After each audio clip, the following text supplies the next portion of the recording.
राष्ट्र के विकास में आत्मनिर्भरता की ओर बढ़ते भारत के सम्मान में राष्ट्रीय आर्थिक विकास और सामाजिक के सहयोग से दिल्ली के इंडिया हैबिटेट सेंटर में 6 दिसंबर को 95वें राष्ट्रीय आर्थिक विकास और सामाजिक उत्तरदायित्व आत्मनिर्भर भारत विषय पर राष्ट्रीय संगोष्ठी आयोजित की गई। इस संगोष्ठी का उद्देश्य कई व्यक्तियों और संगठनों के महत्वपूर्ण योगदान और प्रयासों को उजागर करना रहा, जिसमें उद्योग, वाणिज्य, स्वास्थ्य सेवा, शिक्षा, प्रौद्योगिकी, इंजीनियरिंग, सूचना प्रौद्योगिकी, खेल, पर्यटन और अन्य आर्थिक क्षेत्र शामिल रहे। इस सेमिनार में प्रमुख गणमान्य व्यक्तियों, उद्योगों के निदेशकों और विभिन्न संगठनों के प्रमुख ने भाग लिया। साथ ही कई प्रमुख टेक्नोक्रेट, डॉक्टर, शिक्षाविद और पेशेवर भी उपस्थित रहे। इड्रा और IAC अपने अपने क्षेत्रों में लोगों और संगठनों को बढ़ावा और प्रोत्साहित कर रहे हैं।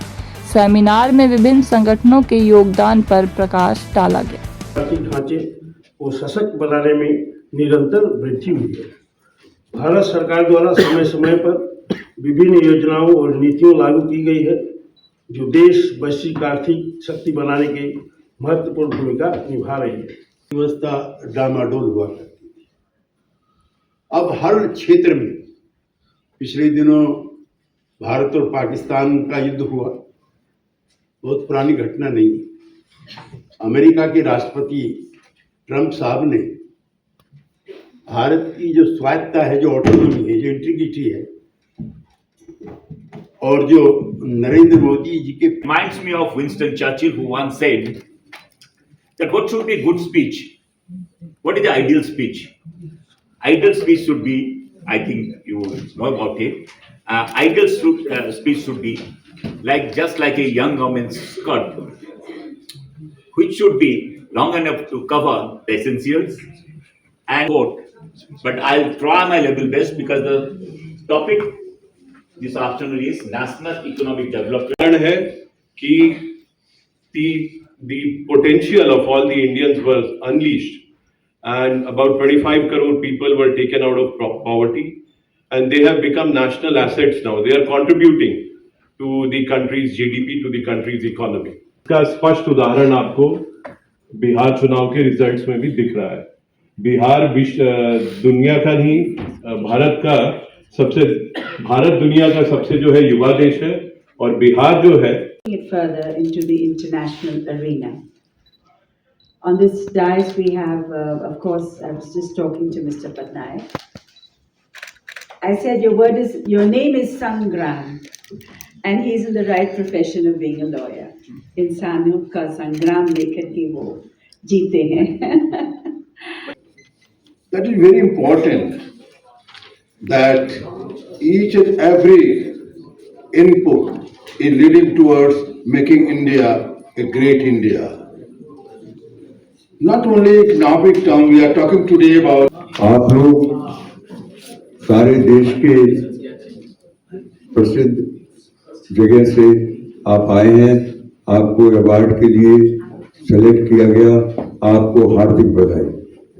मैं ज्यादा कुछ न कहकर सिर्फ एक ही आपको निवेदन करूंगा कि मेरी इच्छा ये है कि ये 1 से लेके 95 तक ये जितना ग्रुप है, हजारों की तादाद में जो अलग अलग उद्योगों में लगे हुए हैं, उनका एक जगह आंकलन हो जाए।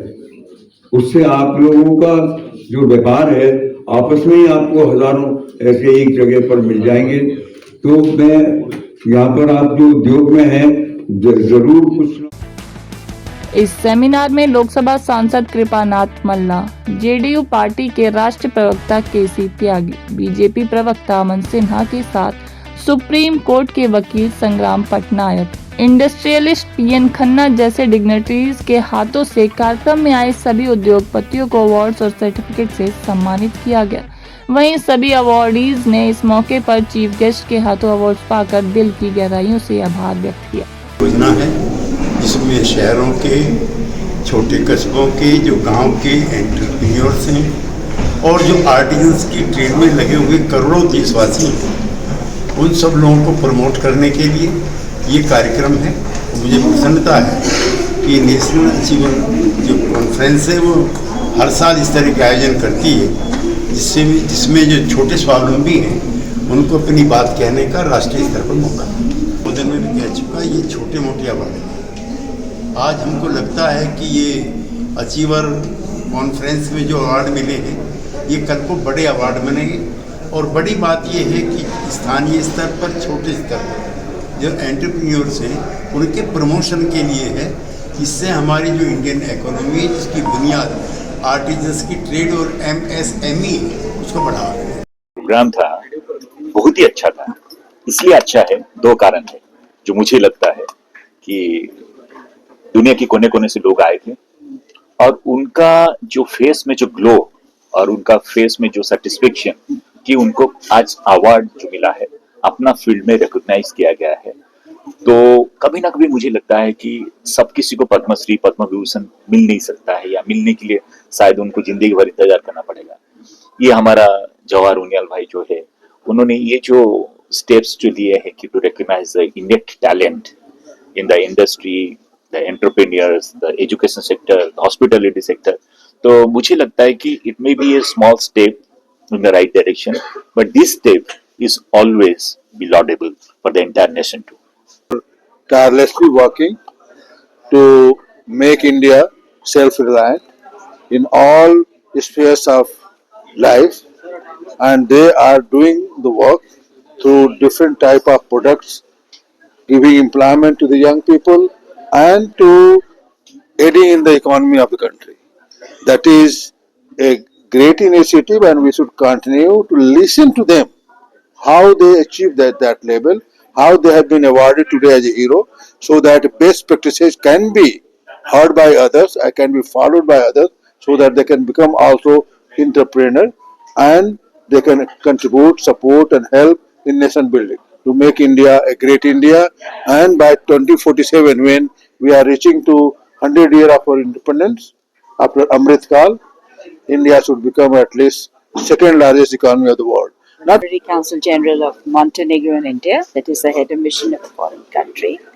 And coming to such a event जो आज हुआ है, मेरे को बहुत अच्छा लगा कि यहाँ के हर क्षेत्र में हर किसी ने बहुत कुछ अच्छा किया हुआ है, और जिन्होंने इनको अवार्ड से उनसे उनकी प्रोत्साहन भी हुआ, और मेरे ख्याल से वो आगे बढ़ के ये जो आत्मनिर्भर भारत है उसके एक फूल बन के आगे खिलेंगे। ये आत्मनिर्भर भारत जो है वो एक रेवोल्यूशन बन गया है प्रधानमंत्री जी के क्लैरियन कॉल के बाद।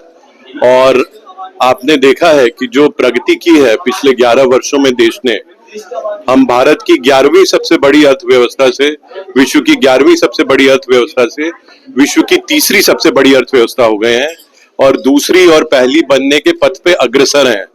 और अभी आपने देखा जो पूरा जेन जी है भारत का, वो भी प्रधानमंत्री नरेंद्र मोदी जी के पीछे कैसे खड़ा है और प्रधानमंत्री जी को इंस्पिरेशन मानता है।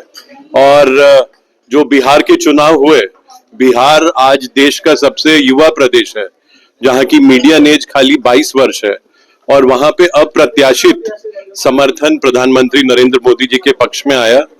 करीब 80% सीट्स जो हैं वो इंडिया अलायंस ने जीती, और 90% सीट्स जो बीजेपी लड़ रही थी उसने जीती। तो दिखाता है कि जो जेन जी है वो भी किस तरीके से प्रधानमंत्री जी से इंस्पायर्ड है, उनके पीछे खड़ा है। क्योंकि जो प्रधानमंत्री जी का जो कन्विक्शन है, जो बिलीफ है, जो उनकी पॉलिसीज हैं, जो ट्रांसपेरेंसी, एफिशिएंसी गवर्नेंस में आ गई है, जो आज governance delivery by digital infrastructure जो हो रहा है, और आज पूरे विश्व के 50% से ऊपर जो डिजिटल ट्रांजैक्शंस हैं वो भारतवर्ष में होते हैं।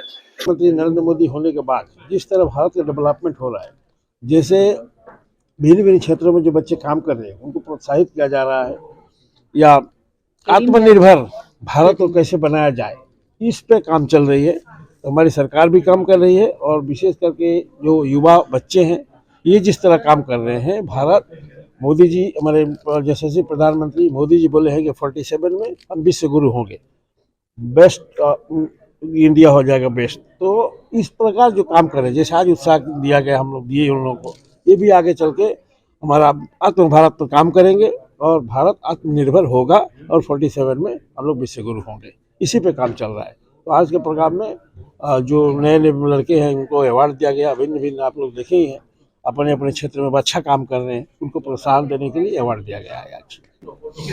हमारी कंपनी CRM सॉफ्टवेयर बनाती है, वन क्लिक इनफाइनाइट सॉल्यूशंस। एक क्लिक में काफ़ी सॉल्यूशंस आपके लिए, आपके ब्रांड को बिल्ड करने के लिए, आपके हम प्रोडक्ट्स को ब्रांड बनाते हैं, दैट इज़ क्लिक एंड। और यहाँ आके मेरे को बहुत अच्छा लगा ये अवार्ड लेके, और really very nice. I am doctor Vishal Saxena. I'm a principal director, nephrology and kidney transplant. So I'm a kidney specialist working in BLK Max Hospital, Pusa Road and Max Gurgaon. And I have a very good evening today. I received an outstanding Achievers Award in the healthcare industry and an Atmanirbhar Bharat Award. I'm very thankful to the organizers for giving me this opportunity. And just one message I give it to you is that perseverance leads to success. So you keep on working hard. One day you will achieve your aim. And aims are often, you should keep the aim to the sky. Then you look at the stars. So that's how you should aim. Keep on working hard. Resilience and perseverance are the two ways to achieve success. And I wish all the best to the youngsters. They should not sway away from joining medical field. It's a very good field. अगर आप तन से मन से करना चाहते हैं तो इसे एक पुण्य है एक तरीके का। ये कहते हैं सर्वे भवन्तु सुखिनः सर्वे सन्तु निरामयः। So that's how the motto is. So work hard and you will achieve your goals. Thank you. हम लोग अभी सारे फील्ड में इंडस्ट्री क्लेट में सारा जो इंडस्ट्रीज में जस्ट लाइक अभी आज बात हुआ है कि 2047 में हमारा एक टारगेट है कि इंडिया को टॉप नंबर 1 बनाए इवन इन ऑल इंडस्ट्रीज। मैं कुछ शिपिंग इंडस्ट्री में बिलोंग कर रहा हूँ कि हमारा जो टारगेट है रिलेटेड टू शिपिंग इंडस्ट्री कि हम लोग 2047 में इंडिया का सबसे top most ship building and manufacturer बनने का हमारा कोशिश में है। तो ये ऑलरेडी स्टार्ट हो चुका है। तो लास्ट 2-3 मंथ्स बिफोर रशिया और इंडिया का साथ में बड़ा समिट हुआ था, उसमें भी यही बोला गया था कि बाय 2047 तक India will become the most ship building, मतलब शिप मैन्युफैक्चर में टॉप नंबर 1 हो जाएगा। Before it was China, now India is fully and totally plan to take over China in ship building. And also we are focusing in the green vessel building में भी focus कर रहा हूँ। इसमें India का जो टोटल फोकस है जो related to the marine industry में कि बाय 2047 हम लोग नंबर 1 बन जाएगा। गिविंग इस प्रेशियस अवार्ड, हम तो साउथ इंडिया से आए हुए हैं। हम सोलर फील्ड में we are in innovative field, क्योंकि upcoming energies solar and renewable energies में। So we are in not in Pan India company, and also we are a international company. We are leading to this. So thanks for providing us and giving this beautiful opportunity to